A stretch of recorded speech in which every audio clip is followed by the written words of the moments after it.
real reason Magic the Gathering is dying. The game of Magic the Gathering has been experiencing explosive growth over the past 5 or so years, and it's not the first time it's expanded at this rate, but it's the one that's the most easy to remember, obviously, because it's happening right now. It's allowed more more people across the game than ever before. It's allowed more people access to the game than ever before. It's allowed content creators like the Professor to make 6 figures a year covering the game. And it's helped a lot of local game stores to make a decent living. It's been a great ride for me as well. I've been able to travel across the country covering Magic events, GPs, shake a lot of hands, meet a lot of friends, and forge lifelong global relationships. Lately, however, there seems to be a lot of doom and gloom around, the game of Magic the Gathering. Attendance is down at local game stores, Friday Night Magic. Emergency bannings have rocked the standard meta. Unprecedented second wave releases of limited print run sealed product like Eternal Masters, and desperation moves like adding lottery ticket cards to booster packs have people wondering just how bad things might be. Magic players in general, at least in my experience, we love to complain, but something just feels a little bit different about it lately. It feels like consumer confidence is low right now, very low. It's as low as I can remember in recent years. It feels like the Fallen Empire era, to me anyway. It's hard to remember specifically because I was so young at that time, but I do remember distinctly feeling crestfallen after opening boosters that had reprints of cards that I had already paid for. Now, that's not the same thing that's happening to Magic the Gathering right now, but it has the same kind of feeling to me. It feels like Magic can't do anything right. The fact of the matter is, the game is dying, and I feel pretty strongly that its player base has peaked. Now, that doesn't mean the game is going anywhere at all. It's been around over 20 years, and I see it easily lasting another 20 years, simply because the passion of the people that play the game is so strong. Just why is Magic the Gathering dying is the question I want to take a look at. There's a lot of speculation around the price of cards, the price of standard, the state of the standard meta, dropping support for certain formats, Wizards' entrance into the social justice sphere, just to name a few. And while all these are valid reasons that people have personally emailed me about, tweeted me about, told me about in real life as reasons that they've decided to leave the game, it's not the reason the game is shrinking, in my opinion. No company, or in this case, card game, can grow exponentially in perpetuity. There's always some contraction that happens after rapid growth. It's just the natural state of things in business.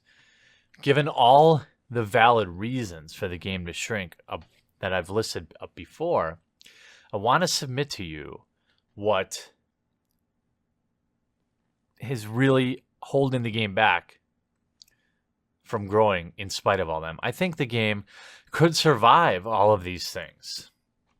What's really killing the game right now is the generational shift and better positioned options. I can't claim to know the exact age when I started playing Magic the Gathering, or when most people do. I'm sure it's a kind of a broad spectrum, but I would think it's fair to say that most people start in their teen years.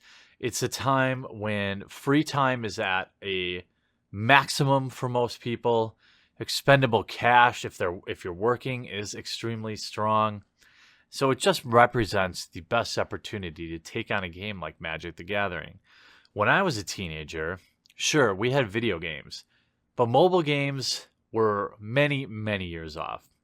I've watched the effect of mobile gaming and what it has, and the effect it's had on the youth of today. It's not great for the likelihood They will be interested in long, drawn out, complex card games like Magic the Gathering. To be clear, I'm not dumping on people for enjoying mobile games like Clash of Clans or Candy Crush. I'm saying, and I'm not saying they're any less intelligent. What I'm saying is they have been molded to enjoy and expect instant gratification. It's an instant gratification world, and the games people choose to play in their free time prove that. Time waster games like Clash of Clans or Candy Crush dominate the games that I see kids playing, kids that were around my age when I started Magic the Gathering, as well as adults. And there's just no competing with that for Magic the Gathering. Our game, in a lot of ways, is a dying breed. Add to the mix new card games coming out and the sheer amount of alternatives people have these days to leave the game, or perhaps never start in the first place, you have a very dangerous situation for our game. TCGs like Pokemon, Hex TCG, Hearthstone, Gwent, and many others all eat away at the target demographic of Magic the Gathering, and it's really hard to compete with their cost structure. The barrier to enter a game like Hearthstone or Pokemon is far less than what it is to enter a game like Magic the Gathering. Add to that the extreme accessibility advantages those games have, being able to be played on your cell phone or tablet or a computer, when Magic really just has the paper cards. It has MTGO, but that's not bringing anyone into the game. MTGO keeps people in the game, but it rarely brings new people to the game. In short, they offer a much lower barrier to entry and can be played any place, any time. It's very dangerous to kind of get involved in these games, I think, for Magic players, because I also love instant gratification. I love the leveling up after every few games. I love the login bonuses that Pokemon and Hearthstone does. And you don't really have to look any further than the explosive success of Hearthstone. It perfectly melds an option for people just looking to grind away hours, getting meaningless achievements, which I also like doing, with the complexities of a TCG. You can make the game as complex as you want, or jump in and jump out whenever you see fit. I mean, it's very difficult to play Magic the Gathering on the toilet, but I'd be willing to bet hundreds of hours are played a day of Hearthstone while people are going poop. Magic, it simply can't offer this experience, and it's never going to be able to offer this experience. And I, for one, am very glad about that, because I don't think people's bond with the game is anywhere near as strong in those games as it is with Magic the Gathering. Magic is about the community. Everyone uses that word so loosely to kind of define everything, but that's really the number one reason the game has stuck around so long. People fall in love. Now, it's not all doom and gloom.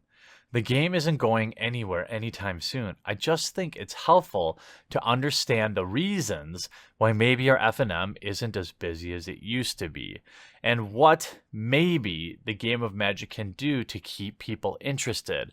I like the idea of Puzzle Quest. I think Wizards of the Coast acknowledged that this would be a nice gateway game to get people who enjoy the mobile gaming scene, the quick instant gratification scene, into possibly being interested in Magic. I think that game exists because they recognize that need. Duels of the Planeswalkers is very similar. They've tried at best to simplify the game to get people into it. And really, right now, the problem is, can Magic grow again? I believe it is possible.